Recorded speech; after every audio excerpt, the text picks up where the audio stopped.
ఒకప్పుడు ఒక రాజ్యంలో అందమైన రాజకుమారి ఉండేది. ఒక రోజు ఆమెకు దూరపు రాజుకు పెళ్లి కుదిరింది.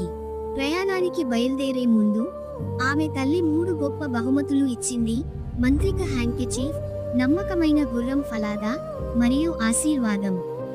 కానీ ఆ రాజకుమారి ప్రయాణంలో ఉన్నప్పుడు ఆమె పనిపిల్ల కోపంతో తనపై తిరగబడి ఆమె రాజగదులు, శుభ్రమైన దుస్తులను తీసేసింది. ఆ పనిపిల్ల రాజకుమారిగా నటిస్తూ నిజమైన రాజకుమారిని ఒక సాధారణ గూస్ గర్ల్గా మార్చింది.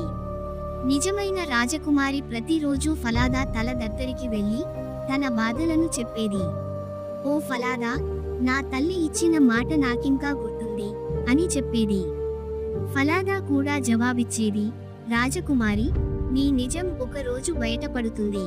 ఒకరోజు రాజకుమారి గూస్ పిలుస్తున్న సమయంలో రాజు తనను చూసి ఆశ్చర్యపడ్డాడు.